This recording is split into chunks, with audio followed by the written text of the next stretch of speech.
사도신경으로 신앙 고백 드림으로 새벽 예배 시작합니다.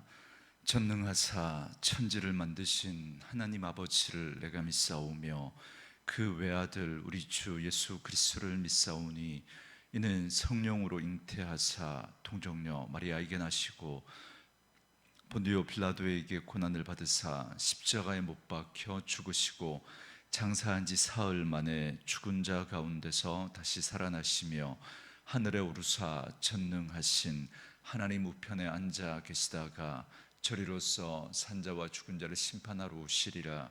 성령을 믿사오며 거룩한 공회와 성도가 서로 교통하는 것과 죄를 사하여 주시는 것과 몸이 다시 사는 것과 영원히 사는 것을 믿사옵나이다. 아멘.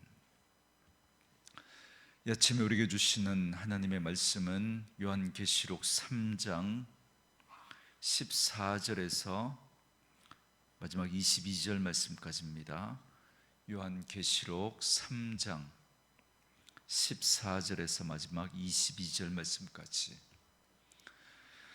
말씀 찾으셨으면 한 목소리로 같이 읽습니다. 라오디게아 교회의 사자에게 편지하라. 아멘이시요 충성되고 참된 증인이시요 하나님의 창조의 근본이신 이가 이르시되 내가 네 행위를 아노니 네가 차지도 아니하고 뜨겁지도 아니하도다. 네가 차든지 뜨겁든지 하기를 원하노라. 네가 이같이 미지근하여 뜨겁지도 아니하고 차지도 아니하니 내 입에서 너를 토하여 버리리라. 네가 말하기를 나는 부자라 부요하여 부족한 것이 없다 하나 네 곤고한 것과 가련한 것과 가난한 것과 눈먼 것과 벌거벗은 것을 알지 못하는도다.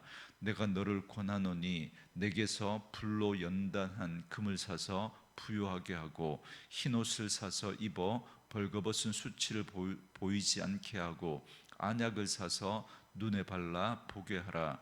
무릇 내가 사랑하는 자를 책망하여 징계하노니 그러므로 네가 열심을 내라. 회개하라. 볼지어다 내가 문 밖에 서서 두드리노니 누구든지 내 음성을 듣고 문을 열면 내가 그에게로 들어가 그와 더불어 먹고 그는 나와 더불어 먹으리라. 이기는 그에게는 내가 내 보좌에 함께 앉게 하여 주기를 내가 이기고 아버지 보좌에 함께 앉은 것과 같이 하리라. 귀 있는 자는 성령이 교회들에게 하시는 말씀을 들을지어다. 아멘. 영상으로 보시는 분들은 카메라가 작동이 되지 않아서 음성만 나가고 있다는 것 주의해 주시기 바랍니다. 오늘은 함께 읽으신 요한계시록 3장 14절에서 22절 말씀을 중심으로 내가 문 밖에 서서 두드리노니 라는 제목의 말씀으로 잠시 은혜를 나누겠습니다. 예수님께서 소아시아 7교회 가운데 마지막으로 라오디게아 교회를 향해서 말씀하십니다. 라오디게아 교회는 4대 교회와 더불어 칭찬은 듣지 못하고 책망만 들었던 교회입니다. 라오디게아는 당시 상업과 무역의 중심지였고 직물과 의류 사업이 발달한 부유한 도시였습니다. 또한 이곳은 안약으로 유명한 병원이 있었습니다. 그럼에도 불구하고 라오디게아 도시는 한 가지 결정적인 단점을 가지고 있었는데요. 그것은 지하수가 잘 나오지 않아서 항상 물이 부족한 도시였다라는 것입니다.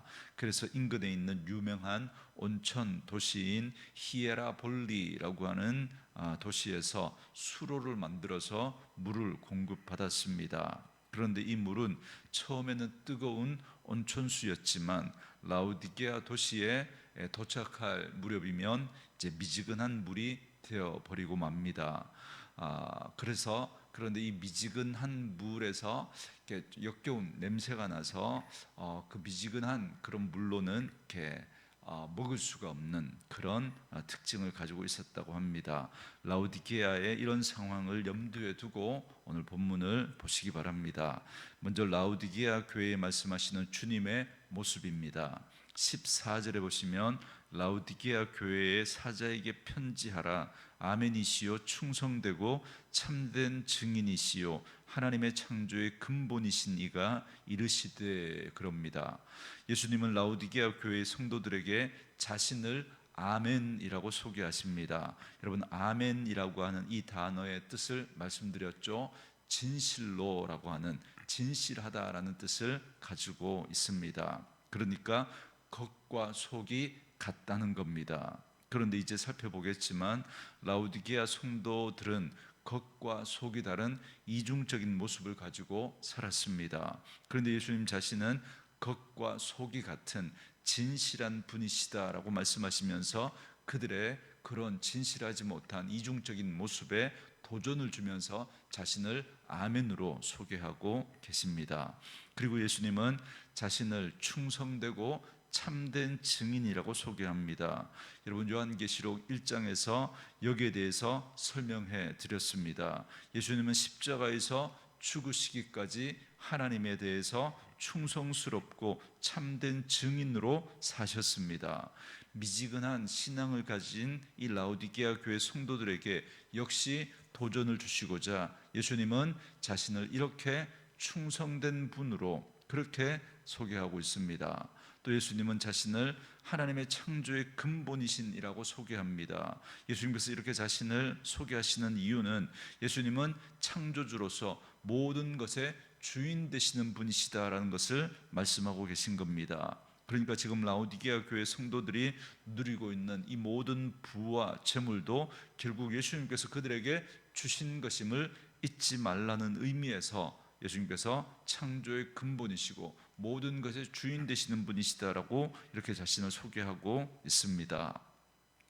이렇게 자신에 대해서 말씀하신 후에 예수님은 라우디게아 교회의 교인들을 책망하십니다. 15절과 16절에 보시면 내가 네 행위를 아노니 네가 차지도 아니하고 뜨겁지도 아니하도다. 네가 차든지 뜨겁든지 하기를 원하노라.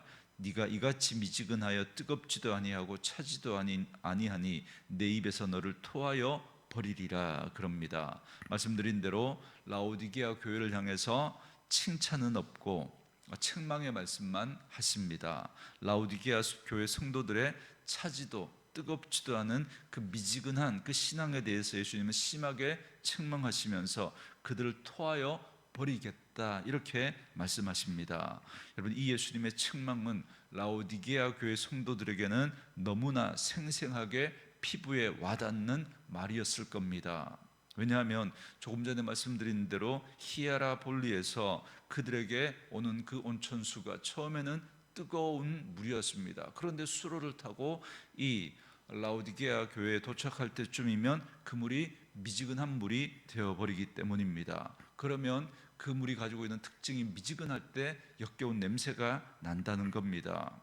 그래서 그 물을 이렇게 마시게 되면 이렇게 비위가 약한 분들은 토하게 되는 그런 일들이 있었던 거죠. 라우디게아 교회가 처음부터 이런 미지근한 신앙을 가졌던 게 아니었습니다. 이 교회는 본래 사도 바울이 개척한 교회로서 처음에는 뜨겁고 열정이 있었던 교회였습니다. 그러나 시간과 세월이 지나면서 경제적인 풍요와 편안한 삶으로 인해서 신앙의 열정을 잃어버리고 말았습니다. 예수님은 이런 라우디게아 교회 성도들에게 그들의 미지근한 신앙의 모습이 역겨워 토해버리겠다라고 말씀하고 계신 겁니다. 그러면서 예수님은 그들이 뜨겁든지 차갑든지 해야 함을 경고하시는 겁니다. 또한 라우디게아 교회는 영적으로 미지근했을 뿐만 아니라 교만하기까지 했습니다. 여러분, 17절에 보시면 네가 말하기를 나는 부자라 부유하여 부족한 것이 없다 하나 네 곤고한 것과 가련한 것과 가난한 것과 눈먼 것과 벌거벗은 것을 알지 못하는도다, 이렇게 말씀하십니다. 라우디게아 교인들의 물질적인 그 부요로 인해서 자신들은 영적으로 부유한 자다라고 그들은 착각하고 있었습니다. 자신들은 하나님을 잘 믿었기 때문에 하나님이 우리를 축복하셔서 우리가 이렇게 부유하고 잘 살게 된 거라고 그들은 생각했습니다. 그런 그들을 향해서 예수님은 그들을 책망하시는데 그들의 영적인 상태가 어떠한지를 말씀해 줍니다. 그들은 영적으로 너무나 비참하고 공고하고 가련하고 가난하고 눈이 멀고 벌거벗은 상태였다고 통렬하게 책망하십니다. 여러분, 이 예수님의 책망도 그 도시의 특징을 가지고 예수님은 말씀해 주십니다. 그들이 부유했습니다. 상업의 중심지로서 정말 많은 그런 부를 가지고 살았는데, 그런 그들을 향해서 그들이 영적으로 물질적으로 부유할 줄은 모르지만 영적으로 가난하다고 이야기를 합니다. 그리고 눈이 멀었다 그러죠. 여러분, 그들이 이 도시는 그 안약으로 유명한 안과 큰 병원이 있었습니다. 그런데 실상은 그들이 다른 이들의 사람들이 이 도시에 찾아와서 그들의 또 눈의 문제를 해결받는 그런 도시였지만, 실상 그들은 영적으로 눈이 멀어 보지 못하는 상태라고 책망합니다. 그리고 의류 사업이 발달한 도시였는데, 그래서 고급 옷이 만들어졌습니다. 그러나 그들의 실상은 영적으로 벌거벗은 그런 상태에 있다고 통렬하게 책망하십니다. 그래서 18절에 내가 너를 권하노니 내게서 불로 연단한 금을 사서 부유하게 하고 흰옷을 사서 입어 벌거벗은 수치를 보이지 않게 하고 안약을 사서 눈에 발라 보게 하라, 이렇게 말씀합니다. 금은, 여러분, 여기서 금은 믿음을 말합니다. 그러니까 여러 가지 시련을 통과해서 불순물이 제거된 순수하고 진정한 믿음을 의미하는 겁니다. 하나님 보시기에 진정으로 부유한 자는 재물이 많은 자가 아니라 어떤 상황 속에서도 하나님을 신뢰하는 순수한 믿음을 가진 사람들입니다. 그런 의미에서 라오디게아 교회는 물질적으로 부유했는지는 모르지만, 그러나 영적으로는 가난했던 겁니다. 이런 믿음이야말로 여러분, 정말 하나님이 인정하시는 금 같은 믿음이고 하나님이 인정하시는 참된 부유함입니다. 그런데 실상 라오디게아 교회는 그렇지 못했던 거죠. 또 흰옷을 사서 입으라고 말씀합니다. 라오디게아 교회 성도들은 의류 사업이 발달해서 그 양모로 만든 좋은 옷을 그들이 입고 있었지만 영적으로 벌거벗었다는 사실을 몰랐습니다. 자신들이 얼마나 부끄럽고 수치스러운 모습인지를 깨닫지 못했던 거죠. 이런 그들에게 흰옷을 사서 그 부끄러움을 가리라고 말씀합니다. 이는 영적으로 거룩하고 의로운 그 삶이 우리가 하나님 앞에서 인정받는 거룩한 옷인 것입니다. 그런 의로운 삶을 살라고 말씀하고 계신 거죠. 그리고 안약을 사서 눈에 발라 보게 하라고 하십니다. 말씀드린 대로 라오디게아는 좋은 안약으로 유명한 도시였습니다.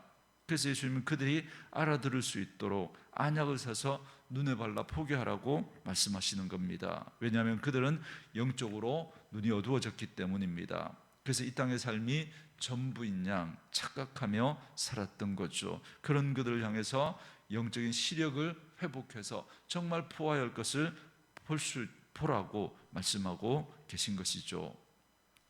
하나님은 이처럼 라오디게아 교회를 책망하십니다. 그러나 19절 말씀처럼 이는 그들을 사랑하시기 때문에 하시는 책망이고 징계입니다. 그러므로 열심을 내어 회개하라 라고 말씀합니다. 징계는 하나님의 사랑의 또 다른 표현입니다. 징계가 없으면 친아들이 아니고 사생자라고 그렇게 말씀하지 않습니까? 그러므로 우리는 징계를 당할 때 먼저 우리 자신을 돌아볼 줄 알아야 합니다. 정직하고 진실하게 말씀 앞에 자신을 비추어 보는 그런 믿음의 태도와 자세가 필요합니다. 오늘 이 시대가 듣기 싫은 그런 소리를 들으려고 하지 않습니다. 그냥 좋은 소리만 들으려고 하는 거죠. 여러분, 성경 하나님의 말씀의 기능이 교훈과 책망과 바르게 함과 의로 교육하기에 유익하다 말씀하지 않습니까? 여러분, 책망이 없으면 여러분 우리가 하나님 앞에 바르게 설 수 없습니다. 여러분, 죄로 말미암아 타락한 우리에게 이 죄성이라는 것이 있었어요. 우리는 그냥 내버려 두면 자꾸만 하나님 아닌 것 쪽으로 그렇게 향하게 되어 있습니다. 그런 우리에게 말씀은 항상 우리에게 돌이키라고, 때로는 우리를 책망하시면서 계속해서 우리에게 도전을 주시기 때문에 여러분, 듣기 좋은 말만 들으려고 해서는 안 됩니다. 때로는 그 말씀이 우리에게 책망의 말씀으로 그렇게 우리에게 들려줘야 합니다. 그럴 때 자신을 돌아보고 돌이키는 그런 착하고 좋은 태도가 하나님 앞에서 우리를 바르게 세워갈 줄 믿습니다. 오늘 이 아침에도 하나님의 말씀 앞에서 우리의 모습을 돌아볼 수 있는 그런 은혜가 있기를 주의 이름으로 축원합니다. 마지막으로 주님은 라오디게아 교회를 향해서 강하게 권면하시는데요, 20절에 보시면 볼지어다 내가 문 밖에 서서 두드리노니 누구든지 내 음성을 듣고 문을 열면 내가 그에게로 들어가 그와 더불어 먹고 그는 나와 더불어 먹으리라 그럽니다.